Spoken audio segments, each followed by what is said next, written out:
Hi there, Tad Hargrave from Marketing for Hippies. I'm in London, in the backyard of a friend's place I'm staying at, and I just got a call from a very dear old friend of mine who's an artist, and called me to let me know that she felt so stuck in marketing. She's got some new art coming out. She's got a chance to show that art in a really big way, but just feels totally stuck in selling it. And because, and maybe you can relate to this, she feels like she's a bad person if she markets herself, if she puts her work out there. Like there's something wrong with doing it, that it's her in some way saying, buy from me, not from other people. I'm better than other people. My art is more worthy of your time and money. And of course she must have hundreds of artist friends, and so how could she say that about her friends? How could she say, look, there's only so much pie, but your money, there's a limited amount of your money and your time, but I deserve it more than someone else. It's a good thing to wonder about. Same thing with nonprofits. Who are we to say that we deserve your money more than someone else? Surely there's someone else struggling more than we struggle. Other groups that serve populations that are more marginalized, so why should we get any of the money? Why shouldn't it go to them? And if you are in any kind of business, well, there's other people. And maybe they're better than we are. Maybe they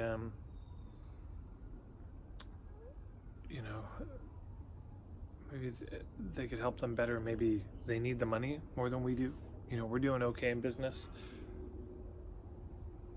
and they're just as good as us, so why not give them the gig? So hopefully I've been faithful to what I heard from her anyways. So what follows are some of my thoughts. This will probably be a longer video because there's a lot to say. Okay, so the very first thing that has to be said around this as a piece of context is we live in a really fucked up modern culture and economy.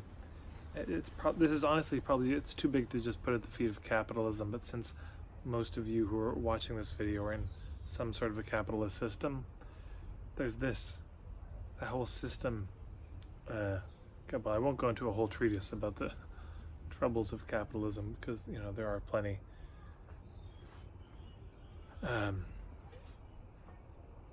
Or, contrasting, is what we're living in really capitalism as Adam Smith intended or not? Because there's an immense amount to say. But what we could say is we live in a time where instead of bartering or trading or living in a gift economy, everything's commodified and there's a dollar value put on it. And it's become abstracted. So instead of saying, I have this gift and I'll give it to you, and knowing that we'll just be taken care of by the community and the gifts will circulate and, we'll all be tended to. Instead of this, what we have is, I do this and I get paid and I have money. And so there's just a lot of troubles that come from this because it removes the medium of the culture and the goodwill between us. We don't need goodwill when we have money. We don't need each other when we have money. And it's very easy to personalize these things and think, well, there's something wrong with me because I don't want to play this game.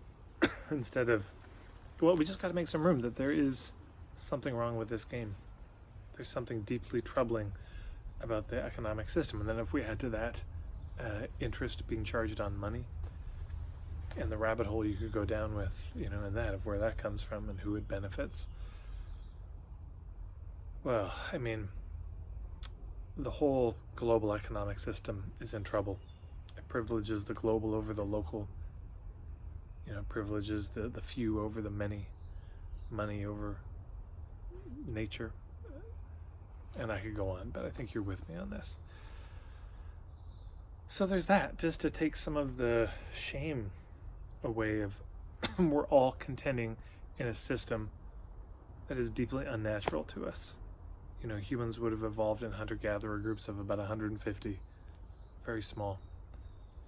where there was just kinship and taking care of each other. And now we live in a modern society that we are not built for at all.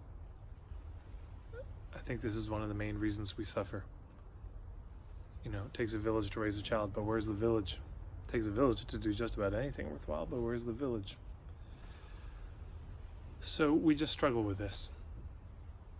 And of course, in one of those communities, to elevate yourself above other people isn't good. To swagger outside of a context where swagger is actually invited. You know, some cultures have the "look at me" dance. Well, that's deeply improper.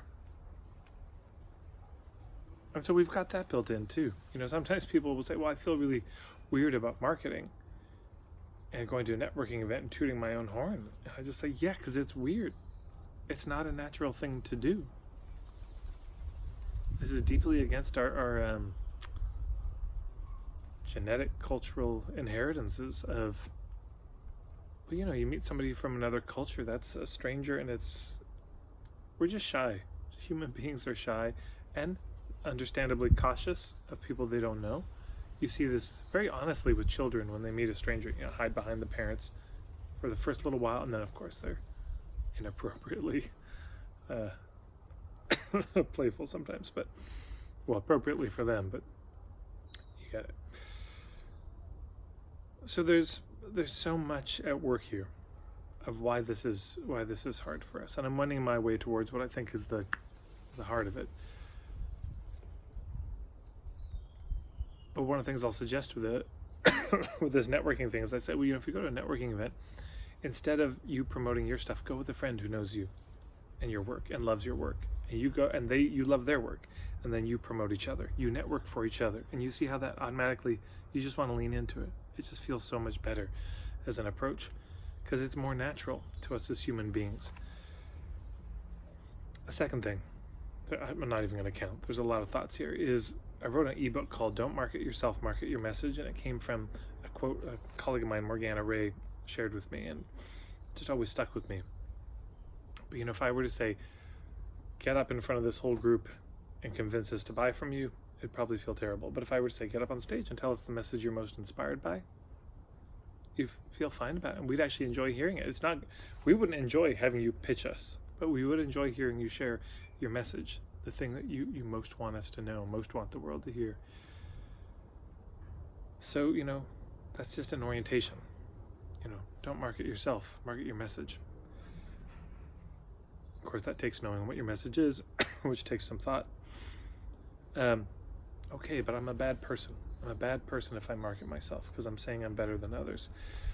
So you see what this all comes down to is this understanding of marketing as marketing is about convincing, persuading, often seducing, selling people to get them to buy from us. That's the end goal. The end goal is that they say yes, that's what this is all about. And if we don't get them to say yes, we failed. And if we do get them to say yes, we've succeeded. That becomes the only metric of the game. And in other videos, in my live programs, I talk about 3 roles of marketing.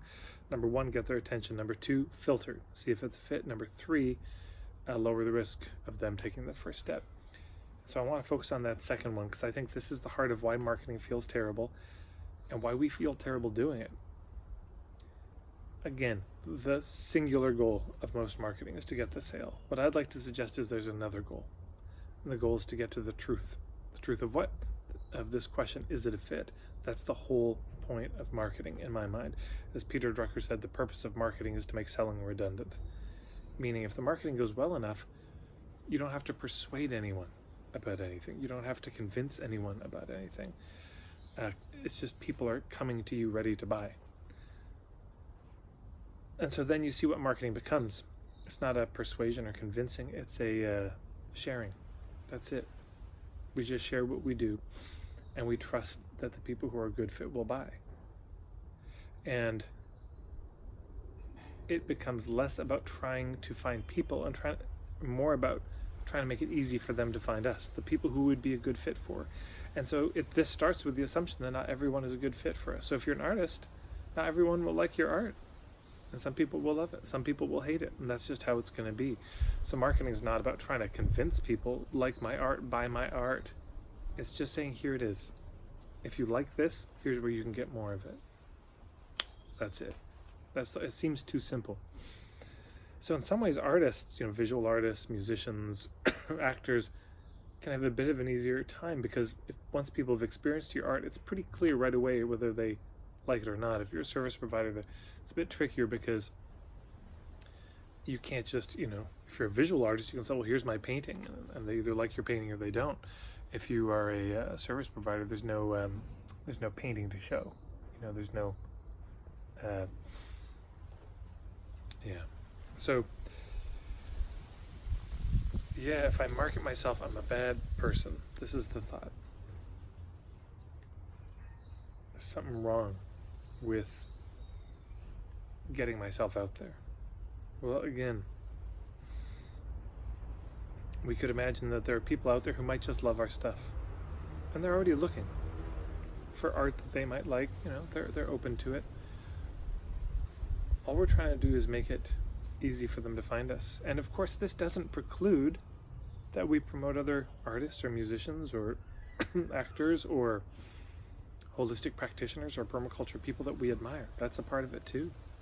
And ironically, though it's not the intention, it also builds your credibility. If you're a musician and you're always introducing your followers to your favorite musicians, well, if they like all those musicians, it builds your cred. Wow, this person's very generous, but also they have very good taste. So it doesn't hurt us to do this. So, gosh, how about this? Let's just consider the opposite. Instead of saying I'm a bad person if I market, how about this? I'm a good person if I market my stuff. How could that be true? That you're actually a good person in doing the marketing? Well, as long as we're understanding marketing, again, as fundamentally about getting to the truth very quickly to see if things are a fit, and making it easy for them to find us instead of us hounding them relentlessly. How could it be that we're a good person? Well, it could be that, whatever your understanding is of where we come from or where we get our gifts, these aren't our gifts. They're not property of ours. We are entrusted with them, for a time during our life, to do something with them, to share them. The gifts are not for us to just enjoy, I don't think, in the privacy of our own home. One of my dear friends, Lewis Cardinal, said what he'd heard from his elders. He's a Cree fellow from Alberta. Said we're born with two fists like this, closed often. You notice how babies come in like this? He said we come in like that because there's something in these fists. Our tiny little hands, gifts to share with the community. And so if we don't share them, now this doesn't mean they have to be shared for money. I'm not suggesting that. My God, there's enough of that out there saying you're selfish if you don't sell them. But there may be something about not sharing them, because the world may need them. I think that would be a good cultural understanding of why people come in with the gifts that they have, that the community would look at it and say, well, I guess we must need one of those. What's the evidence? Here they are. This must be needed. And so then the role of the culture would be to find a way to make space and room for that gift to appear. Understand that there might be an intelligence bigger than us to see that the gift is needed. And it just may be that we decide to share the gift in a way that is also connected to our livelihood. I know people who don't, of course. It's a hobby for them, and it's something they do on the side, and that's beautiful. I know a friend who's a massage therapist. He drives a UPS truck. That's how he makes his money, and he gives massage for free, just to friends. But sometimes we decide to do it in a way that's connected to our livelihood and connected to money. And, well, we do need to sustain ourselves. It's okay to be sustained by our gifts. It's a complicated thing. There's probably more videos that could be done about this. But maybe some people are going to be happy to spend their money to support a local artist, to support somebody who does something good and beautiful for the world. And maybe that could be a good thing. So there's a lot more to say. Anyways, this time's out in about 10 seconds, so I'll leave it there. I hope this is of some use to some of you.